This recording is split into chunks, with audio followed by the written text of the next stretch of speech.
Hola, buenas. Esta videoconferencia es para intentar explicar de una forma sintética y dar una visión panorámica de un tema de derecho internacional público que, como pone aquí en la presentación, es las fuentes del derecho internacional público, de dónde viene, cómo nace, cómo se origina.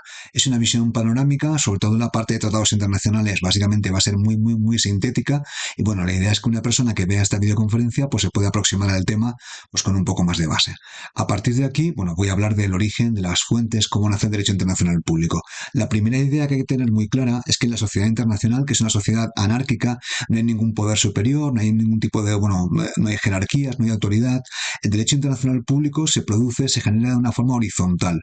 Contribuyen a crearlo todos los estados, organizaciones internacionales, la sociedad internacional o la comunidad internacional. No hay ningún poder superior. Puede que haya algún estado que sea pues una potencia que tenga derecho de veto en el Consejo de Seguridad, que tenga más poder militar, se puede hablar de hegemones, pero en realidad el principio de soberanía de los estados es muy respetado y es un derecho que se genera de forma pues descentralizada y horizontal. A partir de aquí tenemos que hablar un poco de cómo se originan las normas y hay que hacerlo de forma histórica. Los dos tratados un poco que marcan el inicio del derecho internacional público contemporáneo son el Tratado de Versalles, a partir del cual se crea la Sociedad de Naciones, que es el precedente de las Naciones Unidas. Las Naciones Unidas, el documento fundacional es un tratado internacional firmado, adoptado en San Francisco. Ahí se adopta la Carta de la ONU, se ratifica pues unos meses más tarde.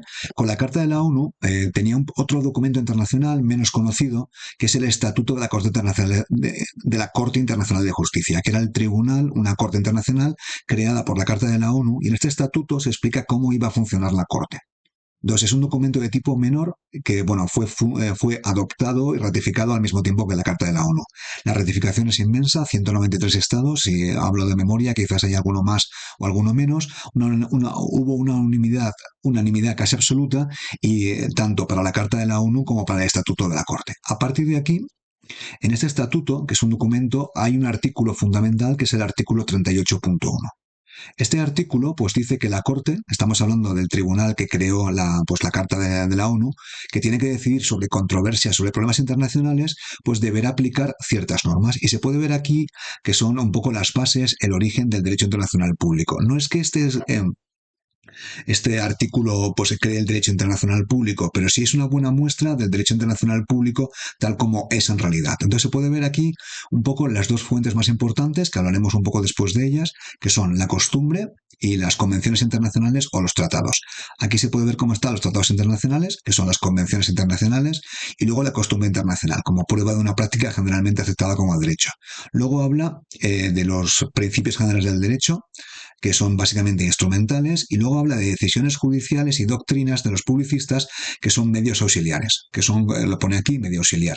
Sobre este artículo, el 38.1, la gente que estudia el derecho internacional público, los internacionalistas, pues consideramos que es una buena muestra, que es uno de los mejores, bueno, es la base de lo que es el derecho internacional público, de cómo se crean las normas. Luego después hay un artículo 2 que habla de que el tribunal puede decidir en función a principios de equidad, pero bueno, la idea es del 38.1, el A, B, C, D, ahí está la clave. Aquí se puede ver el Palacio de la Paz, que está en La Haya, que es donde está la sede de la Corte Internacional de Justicia, la cual tiene que aplicar el Estatuto de la Corte Internacional. Aquí está el que lo pagó, que es un tal magnate americano, el equivalente pues, a Bill Gates de nuestra época, es Andrew Carnegie, que pagó el Palacio de la Paz, que está en La Haya, donde también se habían celebrado conferencias con anterioridad, muy importantes en derecho internacional público, y ahí está la sede de la Corte Internacional de Justicia, y muy cerquita está la Corte Penal Internacional. Bueno, a partir de aquí, ¿por qué este artículo relativamente menor pues es la clave para entender cuáles son las fuentes del derecho internacional público? Hay varios argumentos. El primero es una tradición histórica. Hemos visto el Tratado de Versalles, que también tenía su Corte Permanente Internacional de Justicia. Este artículo responde pues a una tradición casi milenaria, o por lo menos en centenares de años, que refleja la práctica de los estados, que han aplicado siempre las convenciones o los tratados y la costumbre. También estaban recogidos en el Estatuto de la Corte Permanente, como acabo de decir, Hay un cierto consenso, por no decir unanimidad, en que son normas obligatorias. Básicamente, cuando un Estado firma un tratado internacional, lo pone por escrito, espera que las partes que lo firman y lo ratifican lo cumplen, y la costumbre internacional obviamente también. Y luego después, básicamente, porque funcionan. Un argumento funcional, pues básicamente son ciertas normas que son funcionales y que permiten más o menos gestionar la anarquía dentro de la sociedad internacional.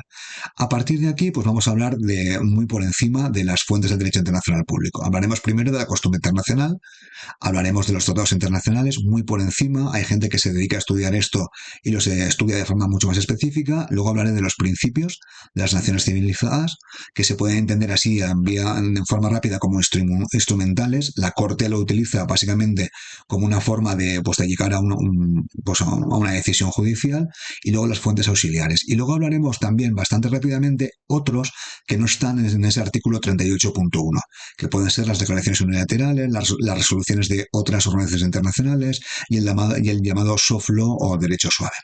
Bueno, a partir de aquí, hablemos de la costumbre internacional. La costumbre internacional, la costumbre, la norma, la tradición, en muchas tradiciones jurídicas, pues es fuente de derecho, pero en el derecho internacional público es importantísima. Básicamente, el artículo lo define como la prueba de una práctica generalmente aceptada como derecho, como obligatoria. Básicamente se basa en el viejo principio en latín de la costumbre, pues debe ser respetada. Es básicamente ambigua, no está escrita, y si está escrita no es una costumbre internacional, será un tratado o será un principio, pero no será la costumbre. A veces se codifica, hay un proceso en el cual una costumbre que está muy consolidada y muy clara, los estados se ponen de acuerdo y adoptan y luego ratifican tratados internacionales, y luego tiene dos elementos, que esto es lo más importante. Tiene un elemento material. Una costumbre necesita que sea una práctica común del Estado, o mejor dicho, de los estados, y luego tiene que haber una convicción, una creencia que se puede probar, pues, a través de los documentos internos del Estado, a través de las declaraciones de los políticos, de que es obligatoria jurídicamente, que hay una obligación legal de cumplirla. Entonces, dos elementos, el elemento material y el elemento subjetivo, la convicción de que es obligatoria. Aquí he puesto una imagen porque hay una diferencia entre cortesía y costumbre. El que tenemos a la izquierda es un papa de la Iglesia Católica, Juan Pablo II, que tenía una costumbre, una tradición preciosa, que cuando llegaba a un país, pues besaba el suelo. Entonces, una pregunta así graciosa, espero que no demasiado respetuosa, es si el Papa tenía una obligación de besar el suelo al llegar a un país. Imaginemos que llega a un país y no lo besa. ¿Podía el país obligarle a besar el suelo? Entonces, la idea es que una cosa es una cortesía, algo que puedan hacer los políticos o los jefes de Estado, y otra la costumbre. Tiene que dar lugar a una obligación que las personas, que los Estados la consideren legal, jurídicamente vinculante. Y esa obligación puede ser de hacer o de no hacer, que es más complicada de probar, pero también puede haber una costumbre internacional de omisión. Bueno, el elemento material, que es lo más confuso, y la gente se suele hacer un poco de lío con esto. No tiene que ser necesariamente muy antigua. Por ejemplo, ha surgido una costumbre internacional con el espacio ultraterrestre, con el espacio aéreo, con el espacio marino. La antigüedad ayuda, pero no es necesaria. Lo más importante es el número de estados, que tiene que ser altísimo, tiene que ser, si no unánime, porque a veces se acepta la figura del objetor persistente, tiene que ser casi unánime. La práctica tiene que ser común, generalizada y luego consistente, no puede variar con el tiempo. Claro, cuantas más fluctuaciones y discrepancias hay en el tiempo, cuanto menos consistente sea, pues más complicado es probar la costumbre. Aquí tenemos que imaginarnos de una controversia internacional, de un problema que han ido a la corte y tienen que probar que esa costumbre, pues esa norma, pues responde a una práctica de los estados. Y luego el elemento subjetivo es la convicción de que es obligatoria. Esto hay una frase en latín que es opinio iuris sibi necessitatis, espero haberla escrito bien, la acuñó un jurista francés del siglo XIX, pero bueno, la convicción del Estado, la obligación de hacer, más claro, obligación de no hacer, obligación jurídica y legal, no una costumbre o una cortesía. Esto se probó, se puso en una decisión de la Corte Permanente Internacional de Justicia, que cuando veáis estas siglas aquí en una decisión judicial, esto es la Permanent Court of International Justice. Esta es la corte que crea la Sociedad de Naciones, que es el precedente de la Corte Internacional de Justicia, y que básicamente se reunía en el mismo Palacio de la Paz que hemos visto antes. Las omisiones no son costumbres, sino hay creencia en que constituyen una obligación real. Bueno, ¿cómo se prueba? Supongamos que hay una controversia internacional, los estados sabiamente y humanamente deciden no ir a la guerra y acuden a la Corte Internacional de Justicia. Entonces, el Estado que quiere probar que existe una costumbre internacional que es vinculante, pues puede usar la correspondencia diplomática, declaraciones políticas de los líderes, declaraciones de prensa, opinión de consejeros legales, manuales oficiales de derecho, por ejemplo, el Código Militar, decisiones políticas del Ejecutivo, comentarios del Gobierno, etcétera, etcétera, tratados similares, resoluciones de la Asamblea de la ONU. La idea de la costumbre, al no estar escrita, hay que probarla. Entonces, la parte que quiere probarla tiene que probar que hay una convicción. Primero, que existe, y segundo, que el otro país, el otro Estado o la comunidad internacional en su conjunto la considera legalmente vinculante. Puede haber otras, esto no es una lista exhaustiva.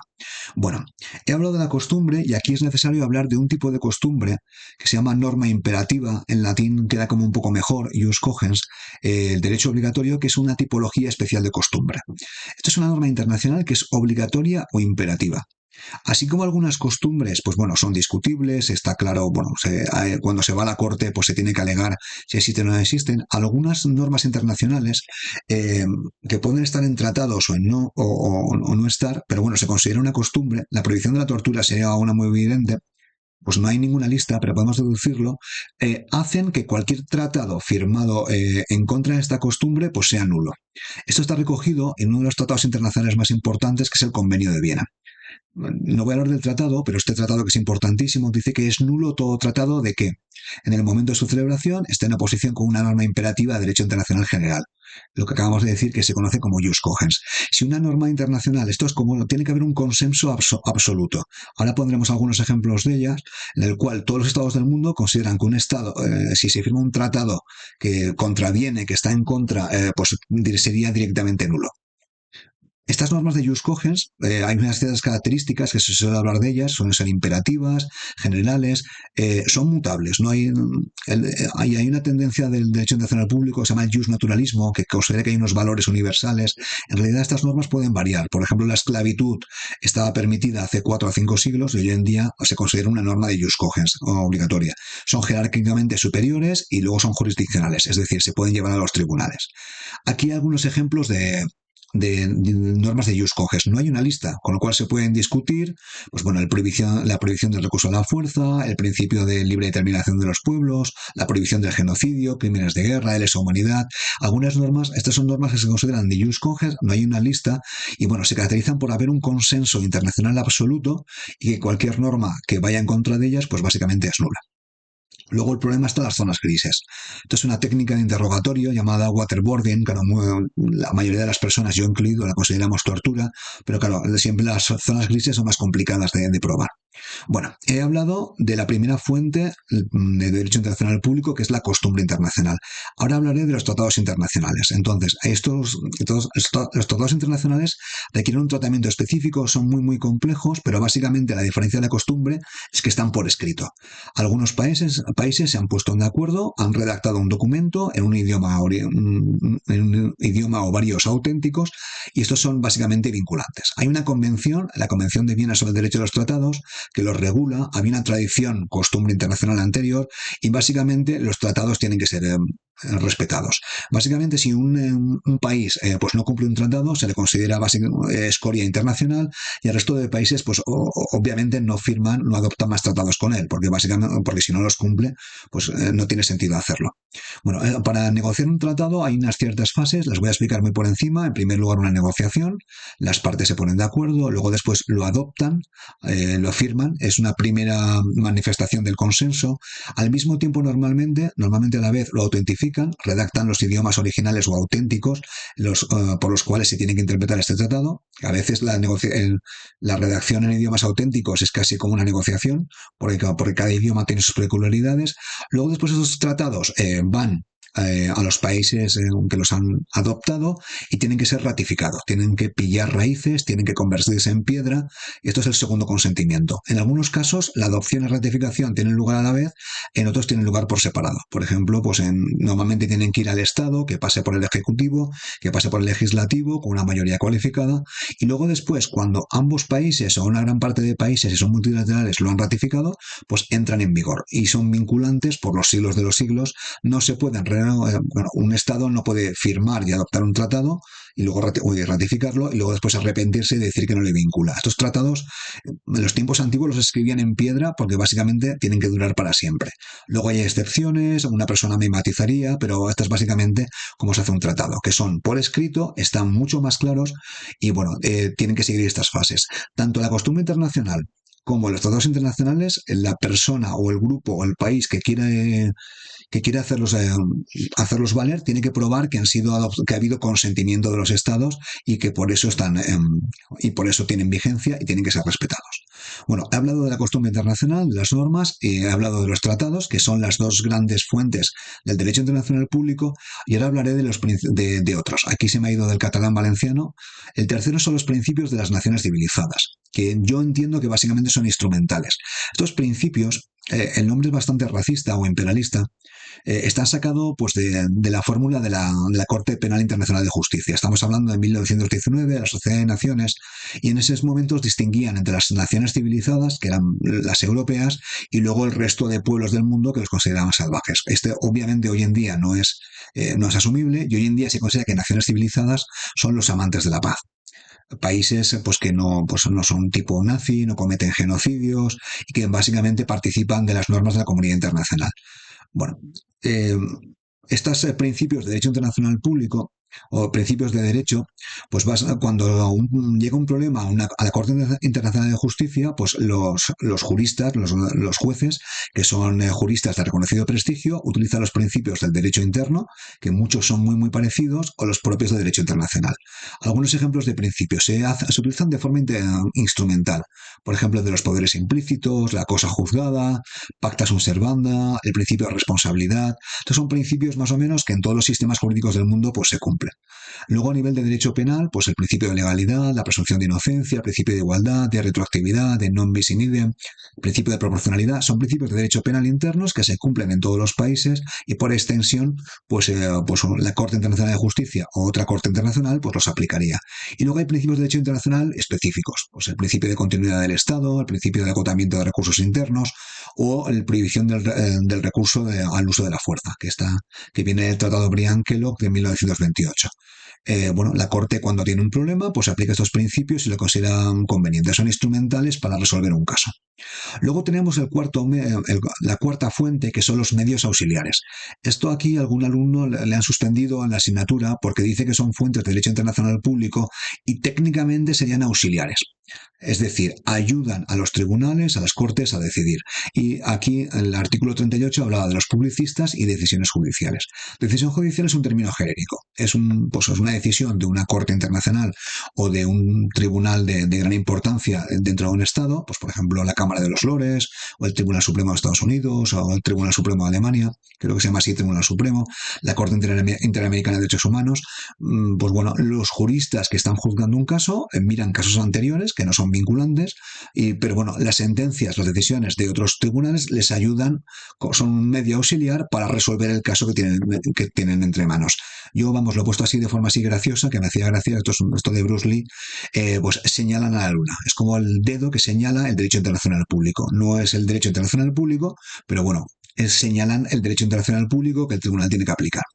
Y luego están los publicistas. Un publicista es un término bastante antiguo, pues un poco como los principios de naciones civilizadas, que son los grandes expertos del derecho internacional público. Tenemos publicistas clásicos, por ejemplo, Hugo Grocio, el Padre Vittoria, el Instituto de Derecho Internacional, que escribieron libros muy antiguos, grandes referentes, y luego los publicistas modernos, que, por ejemplo, la Comisión de Derecho Internacional, o en el caso del Derecho Penal Internacional, Antonio Cassese. Estos son grandes expertos de derecho internacional público que han escrito los manuales. Claro, estos manuales, estas opiniones de estos publicistas son usados como medio auxiliar por un tribunal internacional para decidir qué derecho tiene que aplicar. No son fuente de derecho, obviamente el libro de Cassese de Derecho Penal Internacional no es una fuente de derecho, pero como es consultado, pues ayuda pues, a los juristas a decidir. Aquí tenemos algunas imágenes. Esta es la imagen del Padre Vittoria, que está en la fachada del... No es la Catedral de Salamanca, creo que es el convento de los dominicos de Salamanca. Este, si no me equivoco, es en Grocio, este es Pufendorf, y aquí tenemos una imagen de Cassese que falleció no hace demasiado tiempo. Tenemos publicistas antiguos y publicistas modernos, que son medio auxiliar y no son una fuente stricto sensu de derecho internacional público. Bueno, ¿qué pasa con si puede haber otras fuentes de derecho internacional público que no estén en el famoso artículo 38.1, pues parece ser que sí. Las más importantes, que hay cierto consenso en la comunidad internacional, son los actos unilaterales, que son pues actos de los estados que se vinculan por sus declaraciones y por sus actos, por sus acciones u omisiones. Sin explicarnos mucho, estas las notificaciones, el reconocimiento, la protesta, la renuncia. Es decir, si estos actos unilaterales generan una obligación jurídica y otros estados actúan en función de ellas, en principio genera una obligación internacional. Es un acto unilateral de los estados. Aquí hay consentimiento porque el estado ha decidido de forma voluntaria pues tomar una determinada acción. Luego tenemos las resoluciones de las organizaciones internacionales. La más típica es la Asamblea General de Naciones Unidas. Resoluciones no son vinculantes, muchas de ellas. Por ejemplo, las resoluciones de la Asamblea General no son vinculantes, pero bueno, se pueden tomar como evidencia de que hay una costumbre internacional. Por ejemplo, la Declaración Universal de Derechos Humanos es una resolución de la Asamblea, no es vinculante stricto sensu, pero tiene tanta fuerza moral, jurídica, jurídica no, perdón, simbólica, que es una prueba bastante grande, bastante sólida de que hay una costumbre internacional detrás. Luego después, pues algunas organizaciones internacionales tienen poderes, por ejemplo la Unión Europea, y bueno, sus resoluciones podrían tener cierta fuerza jurídica. Y luego está la soft law, el derecho suave, que bueno, algunas resoluciones pues bueno, no son vinculantes stricto sensu, pero son muy útiles como base para negociar, son métodos flexibles, el resto de países más o menos las siguen, si no las siguen quedan mal, hay una especie de presión internacional para que las sigan, con lo cual algunos autores consideran que son una fuente de derecho internacional público, otros no están en absoluto de acuerdo porque no hay ninguna obligación jurídica, un Estado no tiene por qué seguirlas. Bueno, visto lo visto, hemos quedado que hay dos fuentes de derecho internacional público sólidas, que es la costumbre internacional, la tradición, que no está escrita, y luego los tratados internacionales que sí que están escritos. Entonces, básicamente, hay un proceso en el cual la norma, las costumbres internacionales, los principios, las resoluciones, pues se convierten, bueno, hay un proceso que pasan de ser las resoluciones y los principios, puede haber un proceso de codificación, de generación de derecho internacional público. Se convierten en derecho duro. Uno es la costumbre, que tenemos aquí, y otro el tratado. La gran diferencia es que la costumbre no está escrita, el tratado sí. Y la costumbre, que eso es lo que me he hecho un poco de lío antes cuando estaba hablando, costumbre internacional en ocasiones se puede codificar, se puede convertir en piedra, se puede poner por escrito y se convierte en tratado internacional. Otras veces no lo hace. Son igualmente vinculantes, lo que pasa que el sistema para hacerlas cumplir es diferente. Bueno, espero que se haya entendido el vídeo y hasta aquí hemos llegado. Muchas gracias por la atención y aquí